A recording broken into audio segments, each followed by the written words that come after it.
in a minute. Also, don't mind the hair. I let the braids out last night. Uh, Fun story about letting braids out. I'm gonna share that here in a moment. I just want to get my notes because we've got a lot to talk about here tonight. Okay, so or tonight, this afternoon, whatever time it is where you're watching. It's 1 o'clock in the afternoon here in Arizona, in beautiful, beautiful Arizona. And so let's go ahead and let's go ahead and just start diving into this. So we're going to be going into this topic today about this is something I was studying this morning. So you guys are getting some thoughts that are just getting commingled in my mind from morning study, from last night's reading, from years of practice and focus on this particular topic of, let's call it mindset, let's call it manifestation, let's call it subconscious reprogramming, whatever you want to call it. We're talking about creating results. And something that I learned about result creation in life is results in life inside the world, they come directly from what you think about. And there's a lineage. So we're gonna bust down that lineage tonight. We're gonna break down and really understand this process so we can go about and create results. But before I do, I just want to know, where are you tuning in from? If you're tuning in with me live, I want to know, what part of the world are you tuning in from? Drop it in the comments below so that we can get started. Okay. I'm gonna take a sip of water. What's funny is I didn't even look at my notes before jumping on here to know exactly where we're going to begin, but it's all good. It's all good. I promised you guys that these lives are always going to be authentic and that they're going to be genuine, they're going to be real, and they're going to be consistent. And so here we are. Okay. So we got Karen says she's tuning in from DR. What about the rest of y'all? Where are you guys tuning in from? Make sure if you're getting value from these as we go on to share it out with a friend. Okay, so let's talk about this. There's a lineage of how results get created. Inside of the world, we live on three planes of existence at all times. You've got your spiritual, you've got your intellectual, and you have your physical. And the challenge is, most of the people are trying to change what's happening in their physical reality. You want to make more money, you want to get into better shape, you want to get that deal done, you want to start a business. All of these things are in the physical realm, is typically where your goals and your reality live. And the problem is, you're tackling it on the physical realm. Well, the physical realm, the physical world, is a world of effect, not cause. Right. So if you understand causation, if you understand cause and effect, you know that the effect is the result of something. And so our reality that we live in, our world that we live in, is a world of effects. It's a world of something happened and now we're looking at that something, very much like a movie being played on a screen. There's a projector shooting out the images on the movie screen, and you can't change what's happening by going and trying to alter the movie screen. You need to actually go back to when they were filming and you need to make changes there. That's how you would actually create change of what you see on the screen. So your life is the same way. And so when we start to understand that we live on these three planes, let's start to look at how they're all interconnected, because the change that you want to create, that anybody wants to create, it needs to happen from the higher, from the causation plane, which is the world of the spirit and the intellectual, and bring it into the physical world. And so we've got to talk about the subconscious mind. And in order to talk about the subconscious mind, we need to talk about these three planes, and we need to talk about the levels of consciousness that exist with all three. So you might know of the conscious mind and you might know of the subconscious mind. And those are two levels of consciousness. Those are on two planes of existence. But I've mentioned there are three planes of existence. And it's funny because I've taught about this for a long time, but I've known about this, but I've never quite given it words. I personally don't speak on this often. So if you've listened to some of my stuff in the past, this is going to be probably the first time you hear me talking about this. And that's, we've got the subconscious mind, but above the subconscious mind, we have something called the superconscious mind. And I wish I were doing a whiteboard session right now so I can write this out and you can see it. But I'm going to trust that you're taking notes on your side. So you've got your superconscious mind, which sits above the subconscious mind. And we'll talk about that. So I'll come back and give it a definition here in a moment. We've got the subconscious mind, and then we've got the conscious mind. Now, the subconscious mind you might be most familiar with because you hear most anybody who talks about manifestation, who talks about law of attraction, who talks about reality creation and quantum physics, you often hear everybody talk about the subconscious mind. You've heard me talk about the subconscious mind, and the subconscious mind effectively you could think about it as the womb of reality. This is where results are actually birthed. And the subconscious mind is that it does the heavy lifting. Like this is the heavy lifting piece of your mental machinery in your life. And so your conscious mind, which is what you use day to day, this is in fact most of you are listening to me right now and you're listening with your conscious mind. This is where you read books, watch movies, watch TVs, all that fun stuff. Yeah, Sheeta, we got the war scarf on right now. We got this is the Fijian scarf on my head. Shout out to Darren. Because obviously we let the braids out yesterday and we're not getting them twisted back down for another 2 days. So y'all get the Afro Funk Marlin. Let's keep going here with the conscious mind. This is your you're using this to listen to me right now. You're using your conscious mind to listen to me, but your conscious mind lives on the physical plane. Your conscious mind is connected to your physical brain. Your conscious mind is what you think with, but it's not what you create results with. The subconscious mind is the part of you that actually births results into life. It starts to really craft your reality, and the reason and the way your subconscious mind is able to do this is because your subconscious mind is able to directly connect to the superconscious mind. Now, the superconscious mind, you may know of this as God, as infinite intelligence, as the storehouse of all knowledge. And every religion, every spiritual teacher, everywhere throughout time, the teachers, the wise men, they've all pointed back and alluded to this place of that in reality there's a realm where all information and all intelligence is known and it exists outside of our 3D reality. It exists outside of this third dimensional reality, and that in this place there is no time. Like just everything, like the cure for cancer already exists there. The iPhone 3000 already exists there. Time travel exists. Like all these things exist there because it's all information at all time, all together, all at once. And this is effectively, we all in different places in the world define this differently, right? Like if you think about God, God is all knowing, all powerful, ever present, there was no start, there is no finish, right? And so that's the super consciousness, this infinite intelligence. And it's through our subconscious mind that we're able to plug in and connect to this super conscious mind. It's that part of us connects us to our divinity. Okay. So pay attention. The part of us that connects to our divinity is our subconscious mind. Our subconscious mind is also connected to our conscious mind. It's effectively the middleman of all of this, or middle woman, I would say, because we call it the womb of reality. And so we want to be able to leverage the subconscious mind to tap into the superconscious mind because the superconscious mind is God and God does the work, right?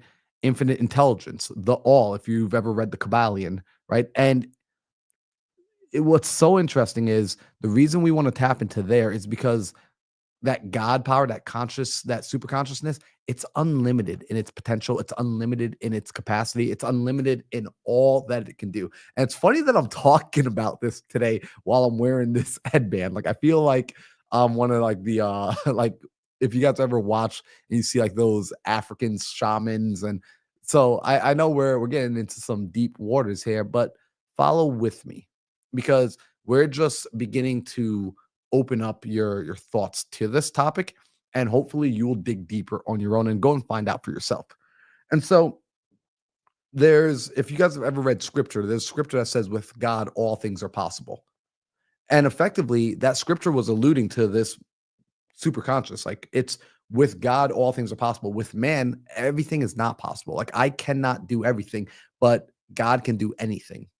And so when I'm looking to change my reality, when I'm looking to produce new results in my life, it's important that I start working with this higher power because a lot of people think it's just a matter of hard work, more effort, more go, go, go. And How many of you know somebody in your life that you can think of immediately right now that you have seen them work their guts off? I mean, they are hardworking, they are kind people, they care, but they aren't producing results. Like their reality, their life, their circumstance, their situation, it's not changing. They seem to be stuck where they are, no matter how hard they try. In fact, I have a friend that every now and then will reach out to me, and I mean, persistent, right? Like this person is persistent. They are unwilling to give up. They are unrelenting. They're going at it. And I got to be honest, nothing ever seems to be working for them ever. And they'll call me and they'll say, like, what do you think I should do? And it's got to the point where sometimes I'm like, I actually am at a loss of words. I actually don't know what advice to give you because it seems like nothing's working for you. And what I really have been wanting to say to this person is, hey, right now, the effort that you're putting in, it doesn't matter because you are closed off to God. You are closed off to infinite intelligence. You are closed off to the realm of all things being possible. And there's a disconnect between that power and your physical reality. And so we've got to get your subconscious mind to open the gateway back up to that power, to that source, so it can begin to do the work in your life. That's my opinion. Based on what I know, based on what I've experienced, based on what I see, that's my opinion on what's going on with you. And so it the when we start to talk about manifestation, you start to talk about reality creation, what I want you to understand is it's the process of leveraging the subconscious mind to tap into infinite intelligence and bring those results into your life. Now, it's not a creation process, although it can be seen, right? The illusion is something is being created, but the reality is everything already exists through God, through infinite intelligence. It all already exists. So manifestation, this idea of tapping in, is more about making the invisible visible. It's more about pulling it and bringing it into your life. Very much like when you flip on a radio and you turn to your favorite radio station, you're not actually making music, right? Like the turning the radio on isn't actually creating music. What you're actually doing is you're tapping in to the airwaves of music that's already playing and you're beginning to let it channel through your boombox. And so we want to start thinking about it in this realm that the life you want to create, the results you want to have, the type of person you want to be, the friends, the relationships, the money, the business, the vacations, the house, the car, all of those things, they already exist.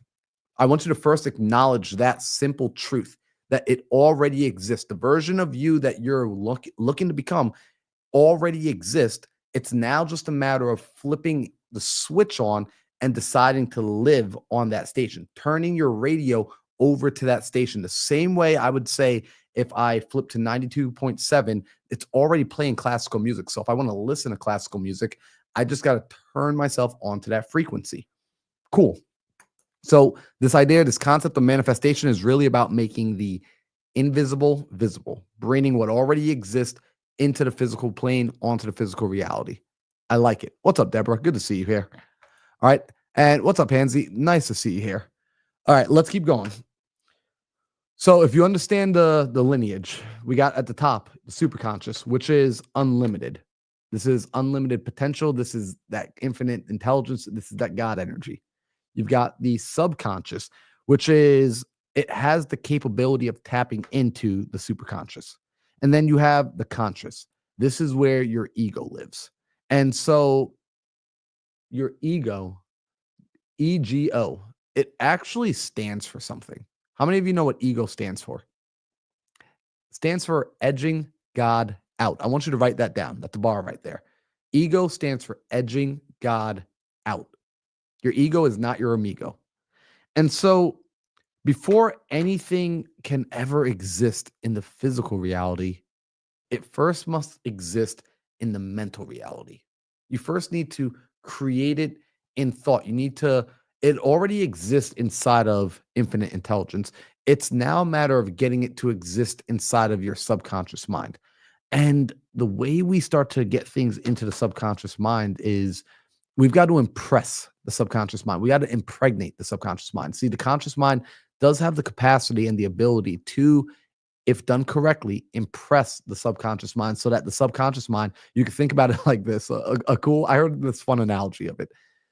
the superconscious mind is kind of like the Amazon warehouse, and the subconscious mind is like the robots that know where your package is, and it can go into the warehouse, grab what you're looking for, and bring it out. And your conscious mind is like you going onto Amazon's website, deciding what you want, placing the order, and then waiting for it to come. And so we've got to learn how to place that order. We got to learn how to properly, because there's a way to properly place the order. And if you can, like, here's the funny thing: if you ever try to place an order on Amazon, and let's say you use your credit card and your credit card's maxed out, what's going to happen is it'll seem like you placed the order, but then you're going to find that the order never comes. And when you go and look, you find out that your order was canceled because you didn't properly place the order. You didn't have the means to cash in on that order. And so a lot of times right now, you guys are going to place these orders in your subconscious mind with affirmations, with visualizations, with all the things that you're doing, and it still isn't working. Now, if it's working for you, great. You've already figured out that you're how to put the money on your bank card, how to put the money on your credit card, and how to go and get what you want. Keep doing you. Shout outs to you, right? Let's clap it up. For those of you who have not yet figured it out, who are still struggling to get your order placed, let's talk about what we need to do to get the order placed. And so let's talk about the way people are currently trying to do it, which is they are trying to change their reality by simply only changing their behavior. And like, let's think about how this looks. I forget who stated this. There's a really good saying that basically, trying to only change your behavior is like trying to give new rules to follow to the same old lawbreaker, right? Like if you don't change yourself, you try to change your behavior without first changing yourself. The reality is it won't take effect because your world is not a result of just your behaviors. Your world is a result of who you are. Your world is a result of what's up, Lindsay? Your world is a result of your identity. Your reality is a result of your identity. It is a mirror reflection of who you are. So simply only changing your behavior without changing your identity is just working in a world of physical. It's working in a world of effect. This is just the equivalent of your parents going to work and working even harder, but being in the exact same position next year, and then tripling down on the work and being in the same position and quadrupling down. And you're like, man, you guys spent an entire career just putting more effort behind a broken system. And so let's change that. Let's change this process and let's start to work from a different spot. So understand action is involved, but where does the action need to come from?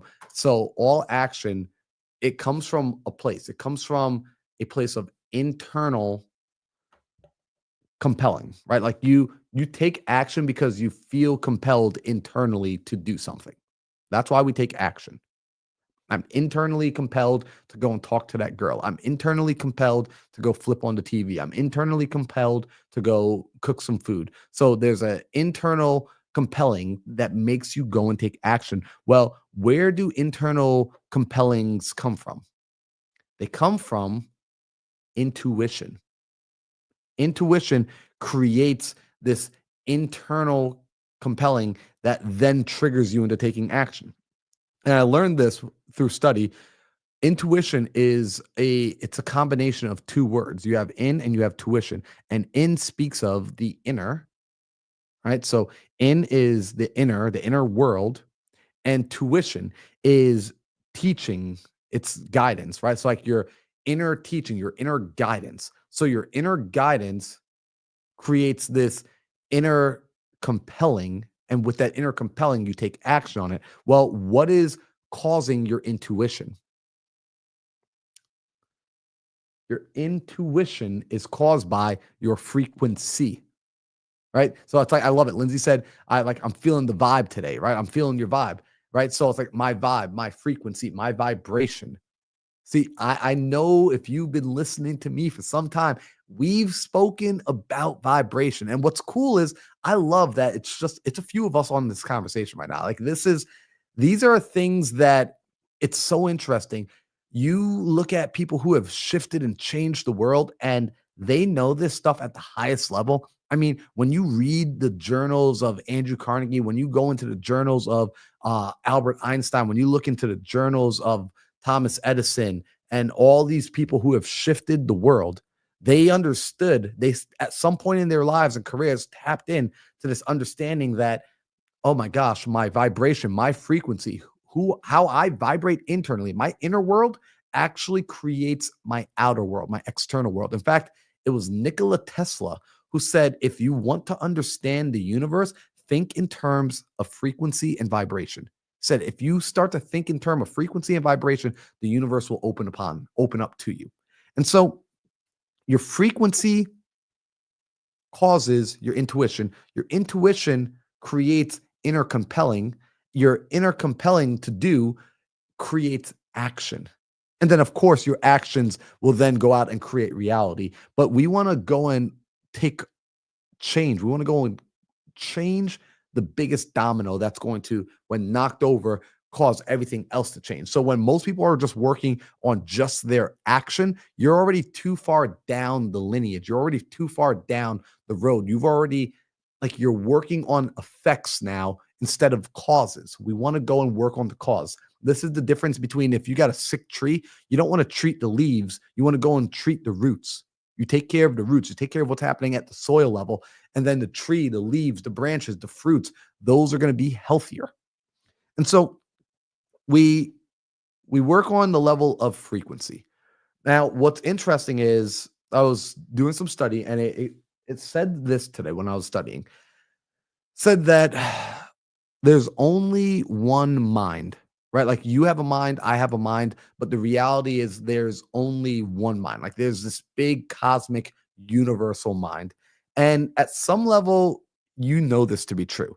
And it says the only difference, like the reason we perceive a difference, the reason I think I'm me and Deborah thinks she's Deborah and Lindsay thinks she's Lindsay, is because we're on different frequencies. We're on different channels. Like, you are uniquely you because of the frequency of your mind, the frequency of your vibration. Your vibration is uniquely you.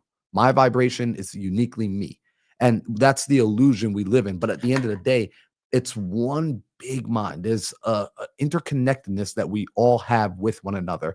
And we've felt this before. We've felt this interconnectedness. In fact, that's why sometimes you start thinking of a person and then out of nowhere, they immediately phone you and you say, like, I was just thinking about you. It's because there is this connectedness that's happening underneath the layer, right? And I already mentioned before that we have the conscious mind, which is where you perceive your own frequency. You have the subconscious mind, which is actually the thing that is programming your frequency. And then you have the superconscious mind, which is all of the energy, it's all of the information, it's all of the thought, it's the backdrop of reality, it's the backdrop of existence, it's the backdrop of the universe, right? This is God Himself, itself, the essence of it all. And when we understand this, we start to understand we are all connected. Why it's important to understand we're all connected? Because it lets us work multidimensionally. This is a word that I don't use often. I don't use the word dimensional often. However, I'm probably going to start using that word more regularly. So get used to it. It's going to be a new word. I'm going to have fun saying it. You're going to have fun hearing it. And it's going to open up the way you think. And so we're going to start to learn how to work multidimensionally. And I want to work on that level of consciousness, on that level of mind, on that level of energy where everything is connected. Because if I create change there, I find change happens out here in the physical. So the way we get to it is through what? It's the subconscious mind. That's our bridge. That's our connection. That's our guide, our gateway in. And so what we have to learn how to do is we've got to learn how to impress the subconscious mind. Now, the subconscious mind has things that it likes and has things that it does not like. Let's talk about what the subconscious mind doesn't like. If you're ever trying to change your reality and you're trying to create new results and you haven't quite gotten there and you've been doing the affirmations and you've been writing down your goals and you've been working on the visualizations and it still isn't working, there's a good chance that you're doing one of these things I'm going to mention. And so the subconscious mind, it does not like effort. So like when you start to put more effort, the subconscious mind closes up. The subconscious mind does not like strain. It does not like tension. These things cause the door to literally just slam shut on you. And it's interesting about this that when you think, I think back to, for example, Bob Proctor. Bob Proctor is someone who, I mean, I listened to that man for years. Bob Proctor absolutely changed the way I thought and the way I do think today. And he talked about, you always, when you think about your goals, when you think about the life you want to create, he always would say, before you do so, you need to relax. You need to, in fact, he would, all of his students, he would give them a meditation track and he would say, go and listen to the meditation track first and then start to visualize.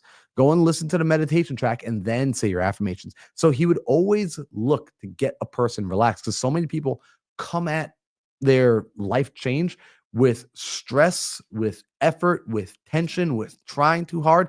And it feels like you're pushing a boulder up a mountain on a rainy day with mud on your feet. It's not going to work. It will not work because you can't impress the subconscious mind if she won't let you in. And so think about the subconscious mind as like a pretty girl and you're trying to ask her out. Well, if you can't even get an audience with her, it doesn't matter what pickup line you learn. It doesn't matter what you're wearing. It doesn't matter how prepared you are for the date. None of that stuff matters if you can't first get her attention. If you can't first even get into the room with her. And when you are putting yourself in a position of stress, when you're showing up with tension, when you're using too much effort, you're effectively locking yourself out of the door. And what's interesting is people typically want to start changing their lives because they're in a place of, I don't like what's happening with me. I don't like what's going on. And you're coming from a place of survival. I could think back to, quite frankly, like parts of my life and parts of my journey where it felt like I was in survival. Right? Like I need to make this work. I need to go get a paycheck. I need to make money. I need to close to this deal. And it felt like the more I needed something, the further away it got from me, the harder it was to close the deal, the harder it was to show up and make the calls, the harder everything just became more difficult. The more I felt like I need to make this happen or else I have to win. And the more stress I put on me, what I've come to learn is I was triggering a part of my brain, right? The oldest part of your brain called the basal ganglia. So the basal ganglia, this is the reptilian brain. This is the part of your brain that is only focused on your survival. This higher thinking does not happen here. Like the neocortex is where your higher functionality starts to come from. The basal ganglia is just concerned with how do we keep you alive? How do we keep you breathing? How do we keep food coming in? Like that's all. How do we keep you out of danger? And so when that part of your brain turns on because you are so stressed out and you're in such a survival state, you start to go into fight or flight, right? And from the position of fight and flight, your body physically, biochemically tenses up, making it impossible to communicate with your subconscious mind, making it impossible to impress upon the subconscious mind the vision of what it is you want your life to be, the change that you want to create, the identity shift, the paradigm shift, the quantum leap that you're looking to have. It becomes impossible from that state of being, from that state of existence. And so, in order to create the change, you have to remember that you need the assistance of infinite intelligence. You need the assistance of God. You need to be able to speak to that super consciousness. And that's only going to happen if you can go through the medium of the subconscious mind. Therefore, it's important. I think it would be important for us to understand, how do we open the door to the subconscious mind? How do we get the subconscious mind to let us in so we can even begin to have the conversation? I think you guys would all agree that would be fair, right? Like, let me know in the chat. Do you think that would be a good use of the rest of this conversation, is we start to figure out what are some ways that we can open up the doorway to the subconscious mind? And by the way, it's not that this is the only way, because the truth is, whatever way you can make it happen, make it happen. I'm all, do what works. However, I'm going to share with you a way that not only have I found to work personally for me, but a way that when we look at the great teachers who have come before us, the Jesus Christ of the world, the Buddhas of the world, these are the things that they shared with their students and the messages that they felt were important enough to share with the world so much that they were willing to sacrifice their life to pass this information on. They were willing to give up their worldliness in order to pursue this information. So I think it's something worth digging into. Let's talk about it. Your subconscious mind, we mentioned what it doesn't like, but now let's mention what does it like. This is what it wants from you. Again, using the analogy of like, this is the subconscious mind is a pretty girl that you need to impress. This is what will impress her.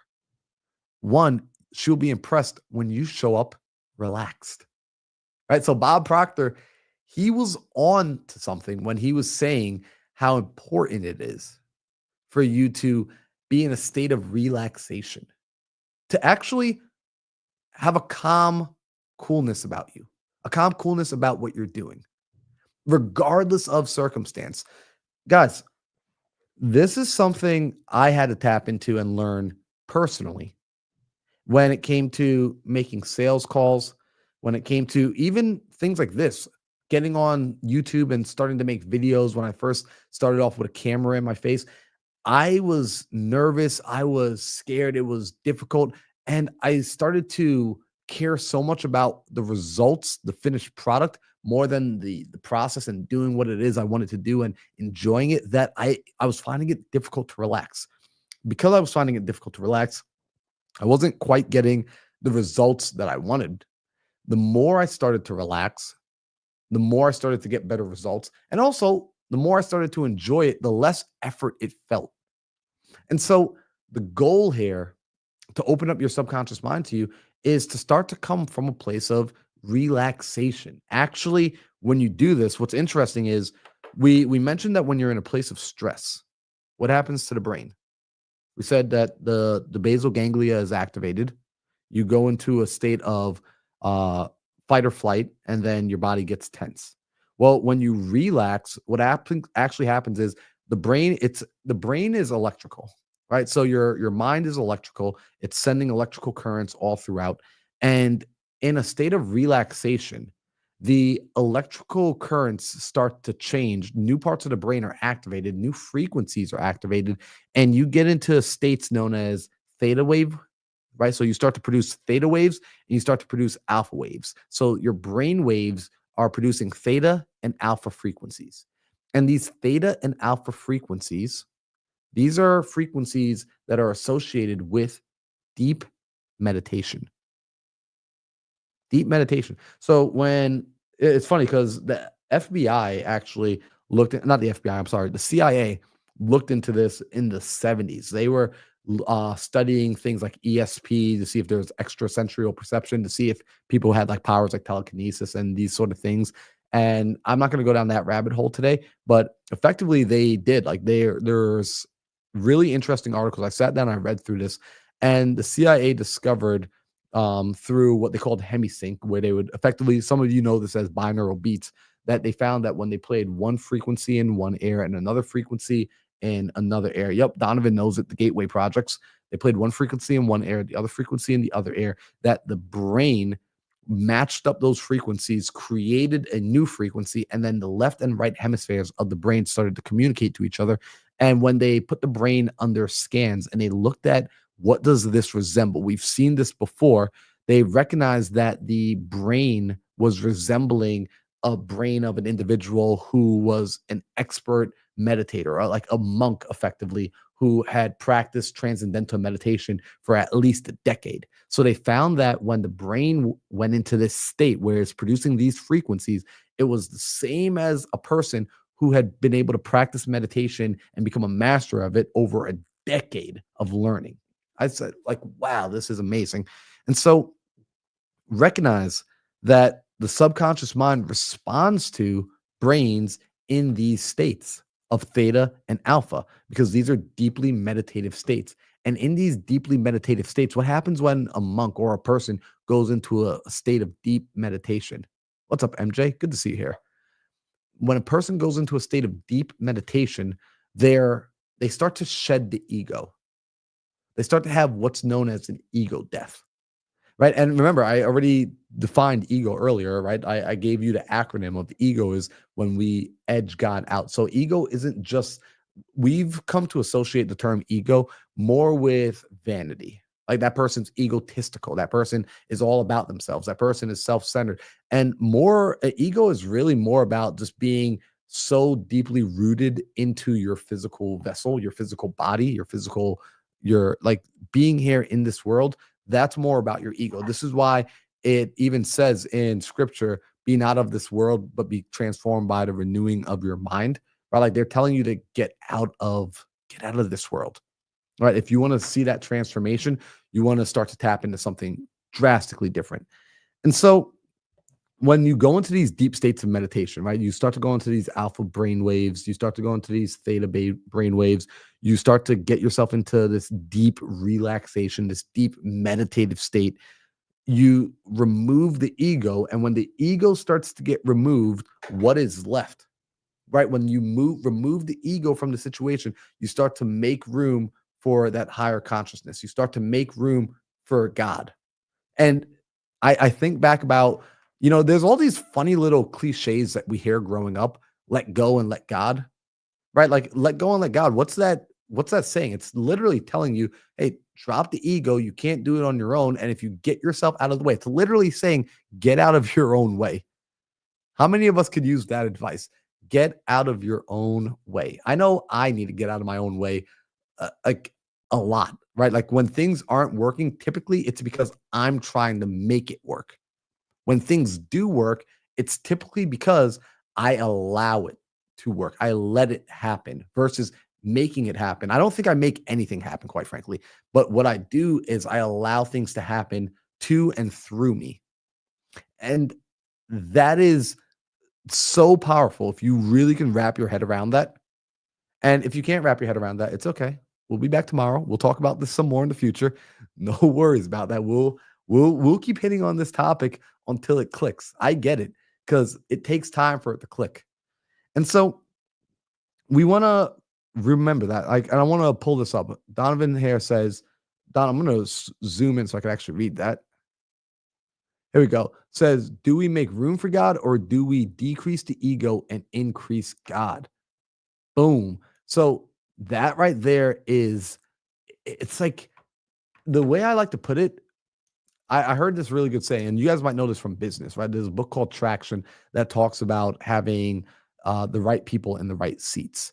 And it uses this analogy that if you're trying to build a business and you need to get the right people in your business, you at some point you actually need to get the wrong people out of your business first, because if you have the wrong people in your business, they are already taking up the seat that the right person needs to sit in. So if, let's say, I'm driving a car and I only have two seats, so I have the driver's seat and the passenger seat, and I've got somebody sitting in the passenger seat, I can't, even if I see the right person on the side of the road to pick up, I actually can't pick them up because somebody's already sitting in their seat. And so in your life, you might be trying to say, like, I want God to come in and help, and you're praying for God to come and help. You're praying for him to show up and to do the work and to do the miracles and do like what you did in scripture. And I need you, and I know you're there, and I know you're watching, and I know you want to help me, but you aren't actually willing to let go and to get out of the way because you're still trying to hold on to you. And I wish I could remember. I'm going to get better about being able to quote exact verses. There's a verse in the Bible that goes something along the lines. I'm going to paraphrase it now. So this is Marlon's paraphrase. It goes something along the lines of, if you are looking to hold on to your life, you will lose it. And if you are willing to let go of it, you will gain it, right? Like you will actually be able to gain by letting go. Because when you let go, you're making room you're basically getting out of the way. You're getting out of God's way because God's patient. He's going to say, like, hey, look, if you want to go ahead and try and do it, I'll let you try and do it. But once you're done, I'm happy to come and do the work, but I just need you to step aside, drop the ego. And so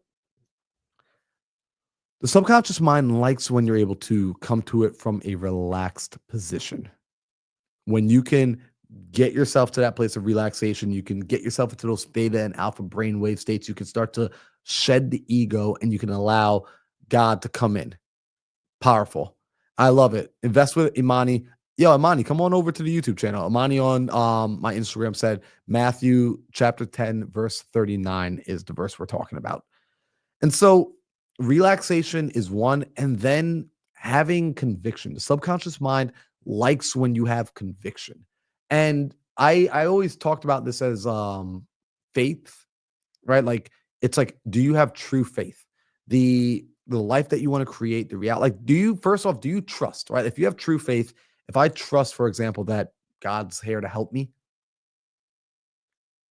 it means I know he's going, like I know, like I know, like I know.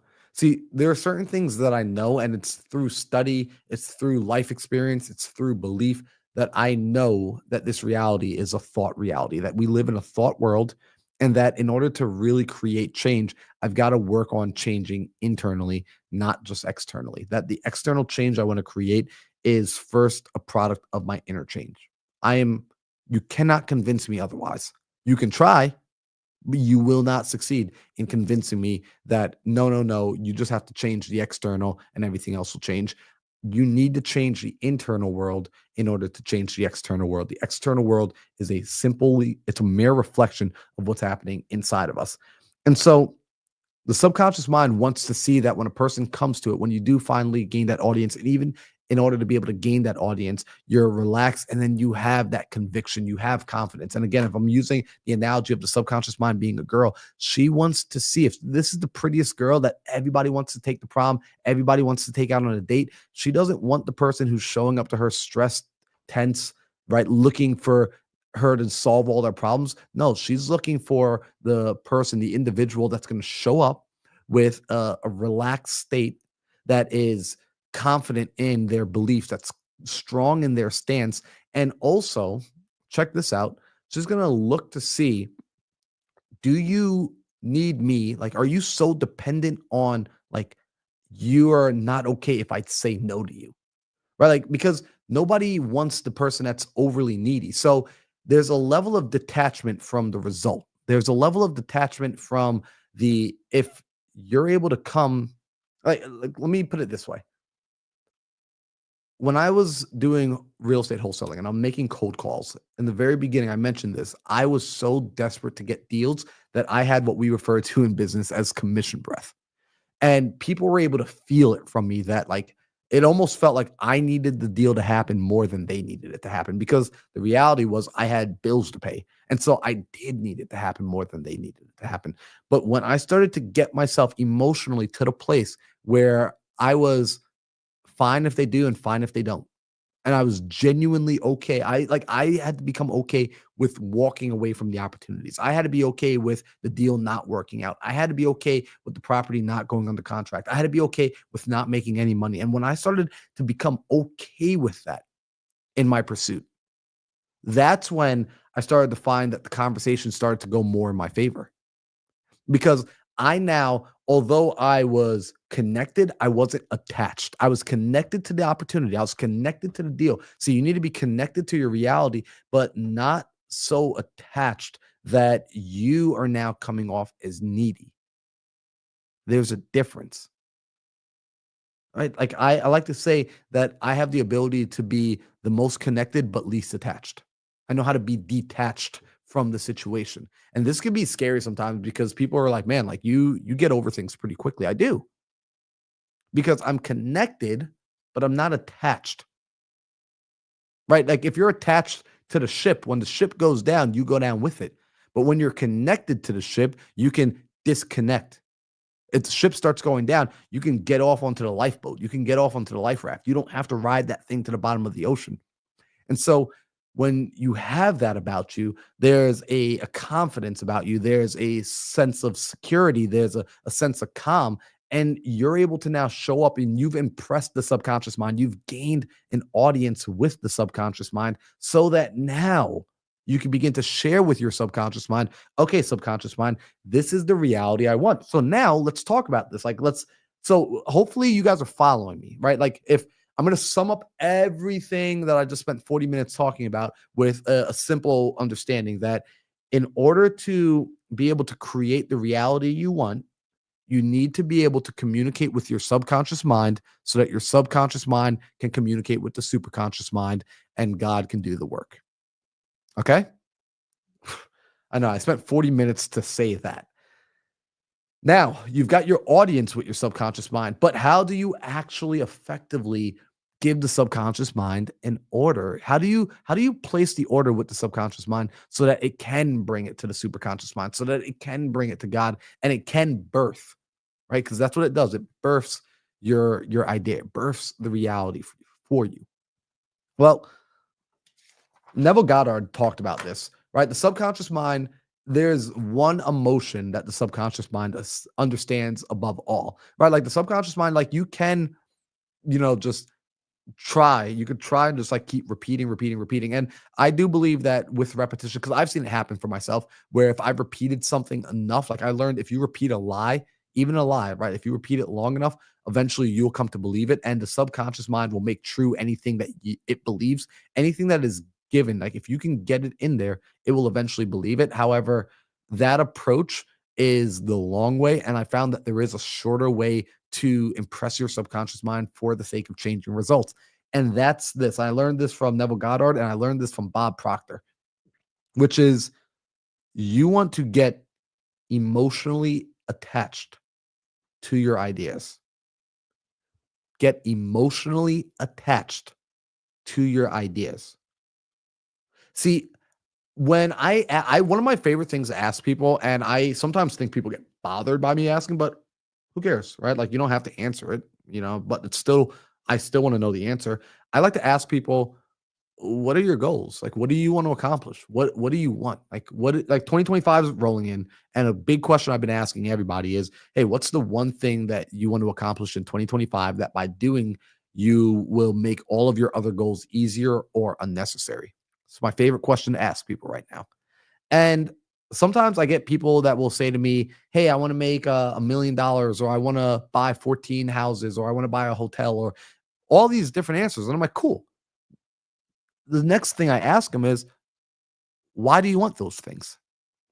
And people typically get stuck at this part. And some people have answers, but most people don't.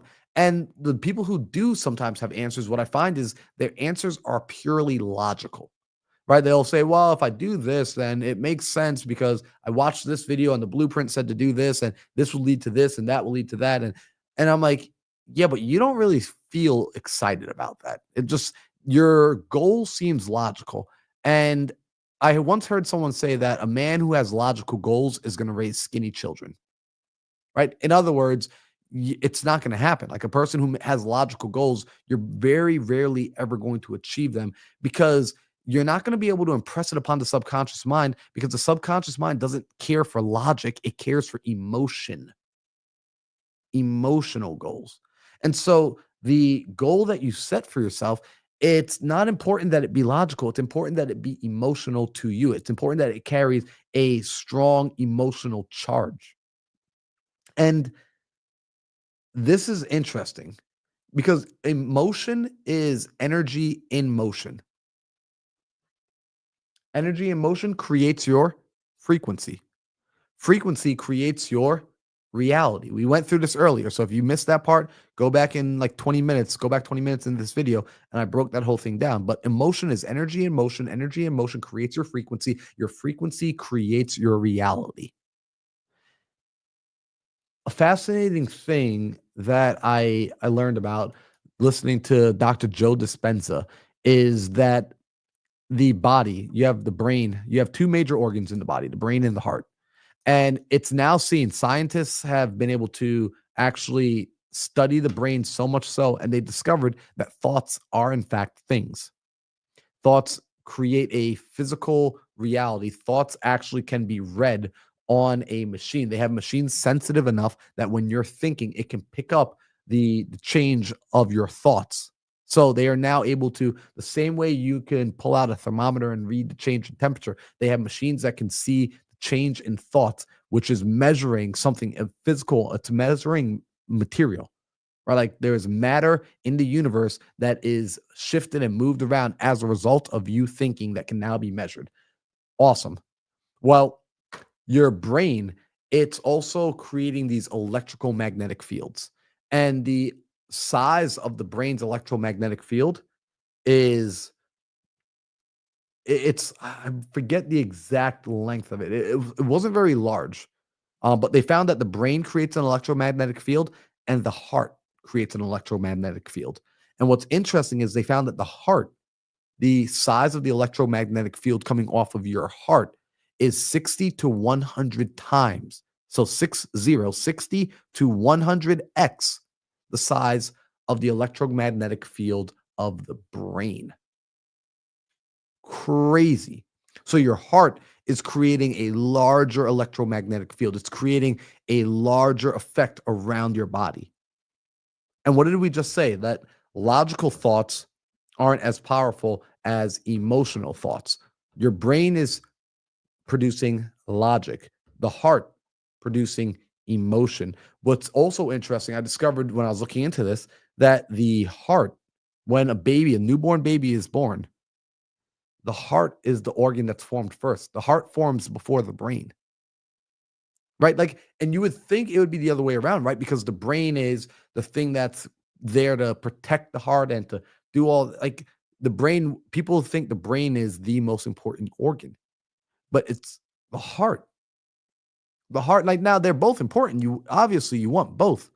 However, the heart is the true powerhouse. In fact, they found that the heart itself even has its own memories. The heart carries memories so much to the point that they've seen in heart transplant patients where someone receives another person's heart. When they receive that person's heart, they've had cases of an individual falling in love with a total stranger to them after the heart transplant, but it happened to be that the person who was previously who had the heart was in love with this individual. So now you have a stranger falling in love with a person who they did not know because they had received this heart, and the heart carried with it its own energy signature, its own memories. There was another case where a woman said before her heart transplant, she was always this warm, bubbly, loving person. And then after her heart transplant, she was like, I don't really feel the same way. Like, she's like, I know my mom, I know my dad, I know I love them logically, but I don't feel the same way I used to feel about these people. I don't feel it anymore because, and she had this new heart. So, all this to say, the heart itself carries its own memories, it's its own brain, if you will. And so, the heart is the source of our frequencies because the heart, the emotions, the ideas that are carried and given emotion and that we are deeply emotionally attached to start to make their way into the subconscious mind. And it doesn't have to just be a positive emotion. And this is seen when, think about it, you have a traumatic experience, right? We've spoken about this in the past that when a person has a traumatic experience, there are times where due to that traumatic experience, one time, something that happened in less than a split second, and it changes, it alters their identity, it alters their reality, it alters their result. We have believed this thing that change, it requires years and years and years and years and years and years and years to make happen. But then explain to me traumatic experiences. Why is it that a split second, a 5-second incident can create lifelong change in a moment? Because that split second incident carried with it a large emotional charge. It happened to be a negative emotional charge, but it was a large amount of energy. It was a large amount of emotional energy. Energy and motion changes and creates frequency, and frequency creates reality. You want to start being able to speak to your subconscious mind first, gain its audience by relaxation, by conviction. And then when you're in the audience with that subconscious mind, feed to it emotionalized thoughts and visions and ideas of your life. This is how you start to affect and change your reality. Now, Neville Goddard, he had a way of doing this because he said like it could take to sit down and to like visualize every detail of everything. Like he's like, that can be too much. Instead, he gave very practical advice about this. He said, practically, what you want to do is you want to sit and create a scene in your mind. Create a scene in your mind of the wish fulfilled, right? Your desire fulfilled, you living in that desired reality, that desired end state. And he said, inside that scene, you want to make it a simple scene right? So SS, simple scene.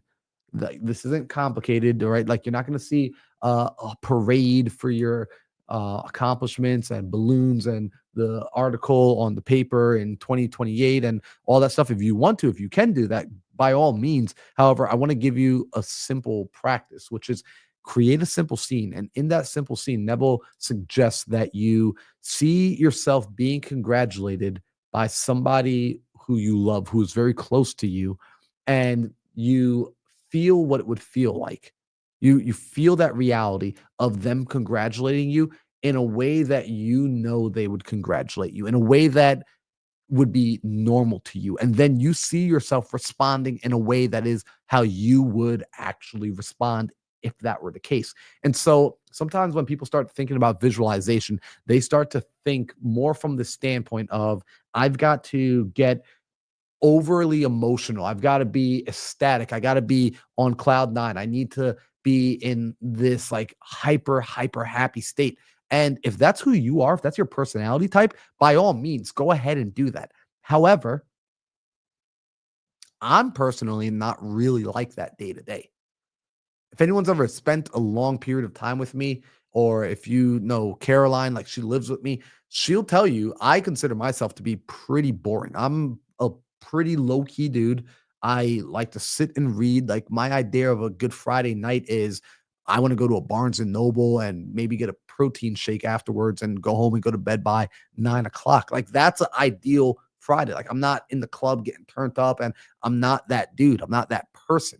So if I'm going to start to see in my mind a scene of success, it's not going to be me out at like this club with gold chains and gold watches and a party. And like that's not me. But what I would start to look at in my mind and I would see is like it would be me and some very close friends. And they would be like, we would just be celebrating, we'd be goofing around, and we'd be having a good time. And I would be relaxed. I would be where I want to be. And I'd be feeling kind of like how I feel right now. Think about that. So when Neville talks about you want to feel what it would feel like to accomplish the goal, well, the reality is if that's your reality, there's a good chance that that reality will feel sort of like this reality feels to you right now, which is normal. And so you have to tap into that place of getting to that point in your mind where in that scene, it's you've accomplished the goal and it feels normal. It doesn't feel like anything crazy extraordinary. So you can begin to really get into alignment with that reality and that frequency. Because when the subconscious mind starts to feel it like that, it feels that, okay, you are emotionally here, then you will start to see your reality shift and change.